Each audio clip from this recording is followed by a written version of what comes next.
The last time I heard my mom wish me happy birthday was exactly 10 years ago today, which is included in my book, Losing Linda May, a Cancer Caregiving Memoir for October 8th.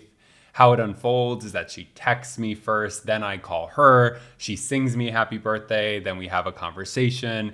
Now on the other side of her passing, I so wish she would have called me and I, for some reason, wouldn't have picked up. And then she would have left a voicemail with her singing and then wishing me happy birthday so I could forever have that recording and listen to it every year. My birthday just doesn't feel complete without hearing from my mom. And as much as everyone in my life can make it a very special day for me, it will never be whole in the way that it was when my mom was still alive. And while I've really reconciled with this reality now, that first year as my birthday was approaching, I set up an appointment with a medium on the actual day just so I could keep the tradition going, where I could get a message from my mom that said, "Happy birthday, I love you, I miss you." I was so desperate for that tradition to continue, but throughout the entire session, it just didn't happen, at least not organically. By the end of it, the medium asked, "Oh, is there anything else you want to know or ask?" And I just brought up my birthday. And of course, at that point, she said, "Oh, your mom is wrapping you with a heavenly embrace and that she loves you and misses you,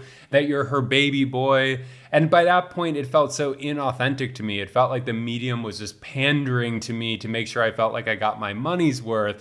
So I learned a valuable lesson that day, which is you can't chase after things that are just no longer possible. In the last birthday exchange that I had with her, which is documented in my book, she apologizes to me for not sending her normal care package or a gift at all. I, of course, tell her no, her doing better was the only gift that I needed. She didn't need to apologize at all.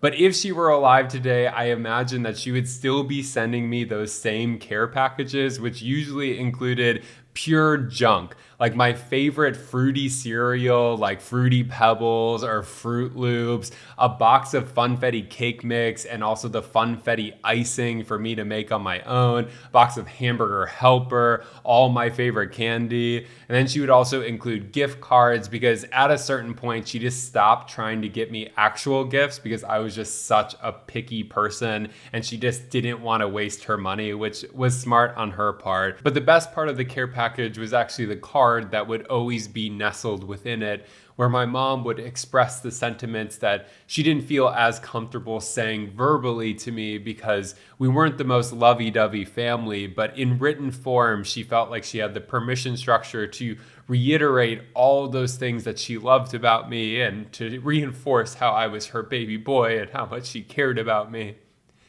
And I just really miss getting that, even though I know it to be true. I know it would still be true to this day if she was still alive, but just something about seeing it in writing from the person who brought you into this world that just hits a lot harder. And so while I do have those birthday cards from the past, there's none that are coming in the present that are acknowledging what I'm going through now or who I have become. I'm forever the person that she knew when I was 26 years old, turning 27 years old, and then nothing else since. And it just feels unacknowledged because it can't be acknowledged anymore. And that is just the hardest part about birthdays now, because they just remind me of how different my life is than it used to be when my family was intact. You know, when my mom was alive, when my brother was alive, when we had a full unit of love and support. And I recognize that not everyone is fortunate enough to even have that in their life at once, but when you do, and then it's gone, it just makes it feel so much harder to keep existing. That's not right. Suffering significant losses can just really zap the joy from birthdays and holidays and other milestones, because they force you to confront the fact that you don't have what you used to have anymore. You are aging, you are getting more experience in life, but that person that you lost isn't beside you to see it or live it with you anymore. And then you reflect on the life that you used to have when, say, your family was intact, and it just feels so dissimilar to the life that you have now. Of course, you can still have fun and feel joyous on your birthday after you suffered a significant loss. I have many times since my mom has passed away.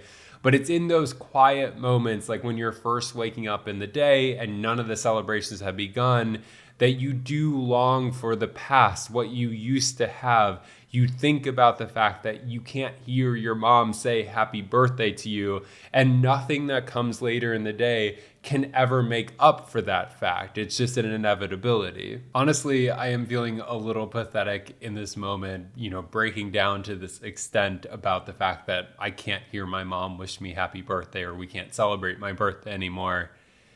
And I'm trying to give myself grace because, in reality, this is how I feel. And if it's pathetic, it's pathetic. But I know that probably a lot of people out there do feel this way about people that they've lost, that they so wish could be with them in their lives to celebrate these milestones that we have. Grief is ever evolving and never ending. And so how I feel right now may be different than how I feel my next birthday when I turn 38. We'll see. But if you feel this way, I want to honor and validate the fact that it isn't pathetic as much as I'm forcing that judgment on myself. It's not. You can feel this way. You should feel this way to a certain extent.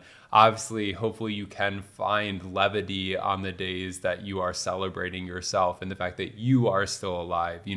After I have gone through cancer treatment, I really should be feeling more grateful about the fact that I still have life and that I can celebrate birthday with my loved ones. It just, you can fall into these depressive feelings when you think about everything that you've lost. And in a lot of ways, I've lost things because of my cancer treatment, and I mourn those as well. It's all wrapped up into this massive change that I've experienced over the course of my life. So if you are struggling on your birthday because of the losses that you've sustained and the trauma that you've endured, then know that you are not alone, that others are like you and are having a difficult time too, and that is perfectly okay. I promise that the next video that I'll be releasing on October 10th will be a bit more upbeat. I'll be talking about some of the content that I ended up cutting for my 27th birthday celebrations from my book, Losing Linda May. So hit subscribe, leave any questions in the comments. The link to the book is in the description, and I will see you all on the 10th.